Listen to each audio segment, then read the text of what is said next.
पश्चिमी उत्तर प्रदेश का सबसे बड़ा गैंगस्टर, उसे ढेर कर दिया गया है। बिल्कुल अनिल दुजाना ढेर कर दिया गया। वाकई एक बड़ी कामयाबी कह सकते हैं इसे, क्योंकि इस पर एक दो नहीं बल्कि 62 से ज्यादा मुकदमे दर्ज थे।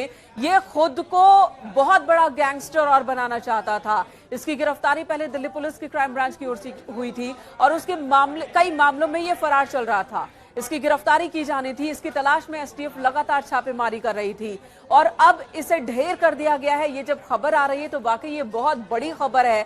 अब देखना ये होगा कि किन परिस्थितियों में इसे ढेर किया गया है, किन परिस्थितियों में इसे गोली कहां और कितनी गोलियां लगी जिसकी वजह से इसकी मौत हो गई।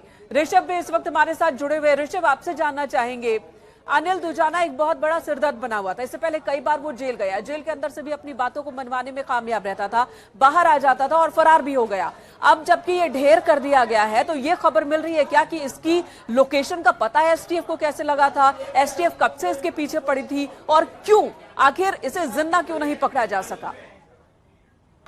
देखिए, एसटीएफ लगातार अनिल दुजाना के पीछे पड़ी हुई थी। अनिल दुजाना के बारे में बता दूं तो 90 के दशक में पूरे पश्चिमी उत्तर प्रदेश में अपराध की बात होती है। नोएडा हो, ग्रेटर नोएडा हो, गाजियाबाद हो, वहां पर दो गैंग सक्रिय हुआ करते थे। एक सुंदर भाटी का गैंग था, दूसरा अनिल दुजाना का गैंग था। दोनों अक्सर आमने सामने आ जाते थे, चाहे वो नोएडा, ग्रेटर नोएडा में पार्किंग के ठेकों की बात हो, सरिया स्क्रैप के कारोबार की बात हो, रंगदारी वसूलने की बात हो, जमीनों पर कब्जे रंगदारी वसूलने की बात हो। ये दोनों गैंग आमने सामने हुआ करते थे और कई बार दोनों गैंग में आमने सामने फायरिंग भी हुई है।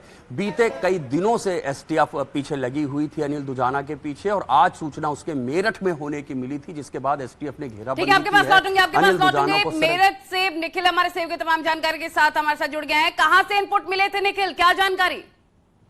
देखिए, अनिल दुजाना जो है ये नोएडा का एक गैंगस्टर है और इस पर 50 से ज्यादा मुकदमे दर्ज है और इसकी मुठभेड़ हुई है मेरठ के जानी में एसटीएफ की टीम के साथ। बदमाश के आने की सूचना पर घेराबंदी की गई, यहाँ पर दोनों तरफ से फायरिंग हुई। एसटीएफ टीम ने अनिल दुजाना को गोलियां मारी हैं और अभी उसको अस्पताल ले जा रहे हैं। अब डॉक्टर डिसाइड करेगा कि अनिल दुजाना किस स्थिति में है। और मैं आपको बता दूं कि ये मेरठ जानी में मुठभेड़ हुई है और जिस तरीके से मुठभेड़ हुई है, बदमाश की घेराबंदी पहले की गई और उसके बाद जब बदमाश घिर गया और उसने पुलिस पार्टी पर फायरिंग करना शुरू कर दिया तो फिर वहां मुठभेड़ हुई और उसी दौरान उसको कई गोलियां लगी है। बताया जा रहा है कि ग्रेटर नोएडा का ये कुख्यात अपराधी है, गैंगस्टर का मुजरिम है और इस पर 50 से ज्यादा आपराधिक मुकदमे दर्ज है। पहले जेल जा चुका है लेकिन अब यहाँ पर इसके आने की सूचना की बड़ी वारदात को अंजाम देने की जानकारी एसटीएफ को लगातार मिल रही थी और ऐसे में इसके साथ मुठभेड़ हो रही है।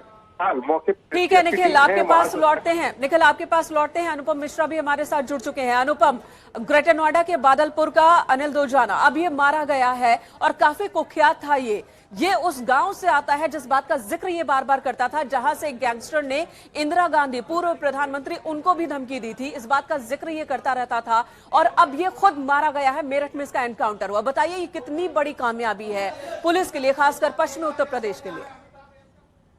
बिल्कुल साहब,